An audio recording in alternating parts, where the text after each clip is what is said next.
అందరికీ నమస్కారం. నేను మీ doctor Sahitya Bommidi, senior consultant obstetrician and gynaecologist. ఈరోజు నేను మాట్లాడబోయే topic normal and abnormal white discharge.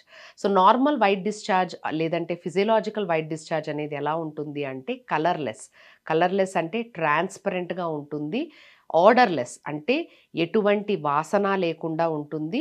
మూడోదేంటి అంటే ఎటువంటి అసోసియేటెడ్ సింప్టమ్స్ లైక్ ఇచ్చింగ్ గానీ, లేదంటే బర్నింగ్ సెన్సేషన్ గానీ, ఇటువంటివి ఏవి కూడా లేకుండా ఉండేదాన్నే మనం నార్మల్ ఫిజియోలాజికల్ వైట్ డిశ్చార్జ్ అని అంటాము. సో, ఇది ఎవరిలో కామన్‌గా ఉంటుంది అంటే ప్రతి ఒక్క ఆడవాళ్ళల్లో కూడాను పీరియడ్ వచ్చిన తర్వాత, పీరియడ్ వచ్చే ముందు, లేదు అంటే పీరియడ్ మధ్యలో అంటే ముఖ్యంగా ఓవ్యులేషన్ జరిగే టైంలో యూజువల్‌గా ఈ నార్మల్ ఫిజియోలాజికల్ వైట్ డిశ్చార్జ్ అనేది మనం తరచుగా చూస్తూ ఉంటాం.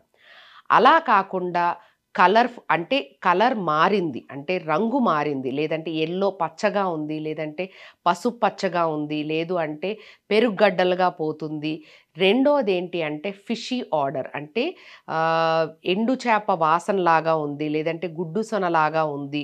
మూడోదేంటి అంటే ఆ వైట్ డిశ్చార్జ్‌తో పాటు ఇచ్చింగ్ అంటే దురద లేదంటే బర్నింగ్ సెన్సేషన్ భార్యాభర్తల కలయికలో ఇబ్బందిగా ఉంది అంటే మాత్రం డెఫినెట్‌గా మీరు గైనకాలజిస్ట్‌ని సంప్రదించాల్సి ఉంటుంది. అంటే ఈ అబ్నార్మల్ వైట్ డిశ్చార్జ్‌కి చాలా కారణాలుంటాయండి. ముఖ్యంగా అది బ్యాక్టీరియల్ డిశ్చార్జ్ అవ్వచ్చు. లేదు అంటే ఫంగల్ డిశ్చార్జ్ అవ్వచ్చు. లేదు అంటే ప్రోటోజోవల్ డిశ్చార్జ్ కూడా అవ్వచ్చు. సో, ఇందులో ఏది ఉంది అన్నది తెలుసుకోవటం కోసం మీరు గనక గైనకాలజిస్ట్‌ని సంప్రదించినట్టయితే లోకల్‌గా ఎగ్జామిన్ చేసి అక్కడ ఎలా ఉంది అన్నది చూసి దానికి తగినటువంటి ట్రీట్మెంట్ అనేది ఇస్తారు.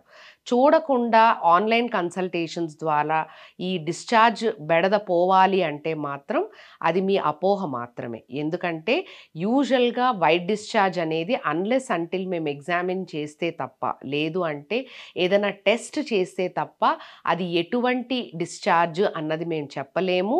అండ్ ఏ కారణం వలన వస్తుంది అన్నది కూడా మనం చెప్పలేము. మీకుండే సింప్టమ్స్ ద్వారా నేనేదో టాబ్లెట్టో లేదంటే మందో ఇవ్వటం వలన ఏమవుతుంది అంటే అది కొంతవరకే ఉపశమనం ఇచ్చి ఆ తర్వాత మళ్ళీ ఇది తిరగబడటమో లేదంటే మళ్ళీ ఇంకొకసారి ఈ ఇన్ఫెక్షన్స్ రావటం లాంటివి మనం తరచుగా చూస్తూ ఉంటాం.